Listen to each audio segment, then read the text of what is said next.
স্বামী যখনই কাজের উদ্দেশ্যে বাইরে যাওয়ার জন্য বেরোতো, তখনই আমার শ্বশুর আমার ঘরে এসে আমার স্বামীর নামে উল্টোপাল্টা কথা বলতো। একদিন রাতে আমার স্বামী বাড়িতে না আসায় আমি ভয় পেয়ে আমার শ্বশুরের ঘরে চলে যাই। তারপর আমার শ্বশুর আমার সাথে যে অবস্থা করলেন, সেটা আমার বলতেও লজ্জা লাগছে। কারণ কিছু রাত এতটাই অন্ধকার হয় যে মানুষের জীবন থেকে সব আলো মুছে দেয়। আজকের রাতটা আমার জীবনের এমনই একটা অন্ধকার রাত হয়ে ওঠে। আমার স্বামী আরিফ এখনও বাড়ি ফিরেনি। রাত 12:30 বাজছে। আমি বসার ঘরে তার ফেরার জন্য অপেক্ষা করছিলাম। আমার নজর বারবার ঘড়ির কাঁটার দিকে চলে যাচ্ছিল। সেকেন্ডের কাঁটার সাথে সাথে আমার বুকটাও ধকধক করছিল। আমি প্রার্থনা করছিলাম যাতে আরিফ যত তাড়াতাড়ি সম্ভব বাড়ি ফিরে আসে। এরই মাঝে হঠাৎ করে কারেন্ট চলে যায়। পুরো ঘরটা অন্ধকার হয়ে যায়। আমি আমার মোবাইলের টর্চ জ্বালিয়ে কোনোমতে আলোর ব্যবস্থা করলাম। কিন্তু তাতেও আমার মনে একটা অদ্ভুত ভয় বাসা বাঁধতে শুরু করে। তখনই শুনতে পেলাম একটা শব্দ। মনে হলো কেউ ধীরে ধীরে আমার ঘরের দিকে আসছে। ভয় পাওয়ার কারণ ছিল, সঠিক কারণ, প্রতিবার রঞ্জন যখন কাজের উদ্দেশ্যে বাইরে যেতেন, তখনই আমার শ্বশুর আমার ঘরে এসে আমার স্বামীর নামে উল্টোপাল্টা কথা বলতেন।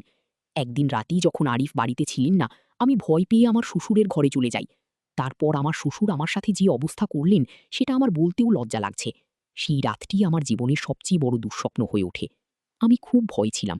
কি করব কিছুই বুঝতে পারছিলাম না। সাইমা ছিল সুন্দরী, সুশ্রী আর মেধাবী এক নারী। বিয়ের পর শ্বশুরবাড়িতে আসার পর থেকেই সবার মন জয় করে নিয়েছিলেন।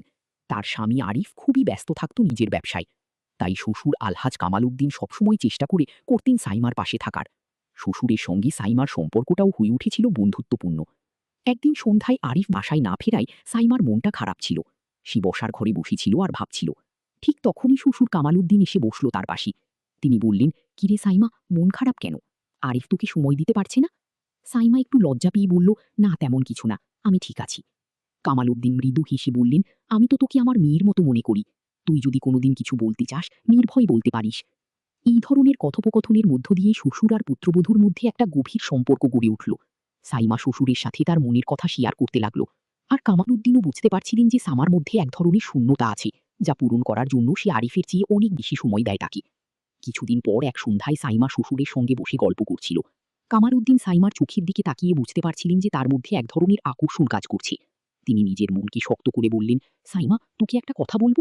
সাইমা কিছুটা অবাক হয়ে বলল, হ্যাঁ বলুন। কামাল উদ্দিন বললেন, তুই আমার জীবনে অনেক আনন্দ এনেছিস। আমি তোকে এক মুহূর্তের জন্য হারাতে চাই না। তুই কি আমার এই অনুভূতিগুলো বুঝতে পারিস? সাইমা একটু চমকে গিয়েছিল। তবে সে বুঝতে পারছিল যে তার শ্বশুরের প্রতি এক ধরনের আকর্ষণ কাজ করছে। কিন্তু দুজনেই জানত যে সম্পর্কটা সমাজের চোখে গ্রহণযোগ্য নয়। তারা নিজেদেরকে দমিয়ে রাখার চেষ্টা করছিল। সাইমা নিজেকে বলতো, আমি যা করছি তা ভুল, কিন্তু আমি কেন নিজেকে আটকাতে পারছি না?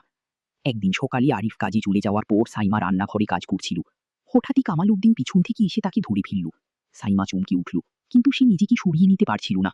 কামাল উদ্দিন মৃদু স্বরে বললেন, আমি তোকে ছাড়া থাকতে পারছি না সাইমা। তুই কি আমার এই ভালোবাসাটা বুঝতে পারছিস না? সাইমার হৃদয় দ্রুত ধকধক করছিল। সে বলল, আমি বুঝতে পারছি, কিন্তু আমাদের এই সম্পর্কটা সমাজে কিভাবে গ্রহণযোগ্য হবে? দুজনেই বুঝতে পারছিল যে তাদের এই সম্পর্কটা ভুল, কিন্তু তবুও তারা একে অপরের প্রতি আকৃষ্ট ছিল। তারা ঠিক করল তারা সমাজের চোখে আড়াল থেকে নিজেদের সম্পর্কটা চালিয়ে যাবে। কিছুদিন পর আরিফ সাইমার আচরণে কিছুটা পরিবর্তন লক্ষ্য করল। সে বুঝতে পারছিল যে কিছু একটা ঘটেছে, কিন্তু কি তা বুঝতে পারছিল না। একদিন রাতে সাইমার শ্বশুর তার ঘরের ভিতরে কথা বলছিল। হঠাৎই আরিফ দরজার কাছে এসে সব শুনে ফেলল। তার সমস্ত পৃথিবী যেন ভেঙে পড়ল। সে দরজা ঠেলে ভিতরে ঢুকলো এবং রাগে ফিরে পড়ল। তোমরা কি করছো? এটা কি করে সম্ভব? কামাল উদ্দিন ও সাইমা দুজনেই স্তব্ধ হয়ে গিয়েছিল। আরিফের চোখে ক্রোধের আগুন জ্বলছিল। কামাল উদ্দিন বললেন, বাবা শোনো, আমাদের ভুল হয়েছে, কিন্তু আমরা কেউ এমনটা করতে চাইনি। আরিফ বলল, তোমাদের এই সম্পর্কের কোনো মানে নেই। তুমি আমার বাবা, আর সে আমার স্ত্রী। তোমরা কিভাবে এটা করতে পারলে? দুজনেই বুঝতে পারছিল যে এই সম্পর্কের কোনো সমাধান নেই। তারা নিজেদের ভুল স্বীকার করে নিল। সাইমা সিদ্ধান্ত নিল সে আর এই সম্পর্ক চালিয়ে যেতে পারবে না। সে তার বাবা মার বাড়ি ফিরে গেল। আর কামাল উদ্দিন তার বাকি জীবনটা একা কাটানোর সিদ্ধান্ত নিলেন। এই সম্পর্কের পরিসমাপ্তি হয়ে গেল, কিন্তু তাদের হৃদয়ে সেই সম্পর্কের ক্ষতটা রয়ে গেল।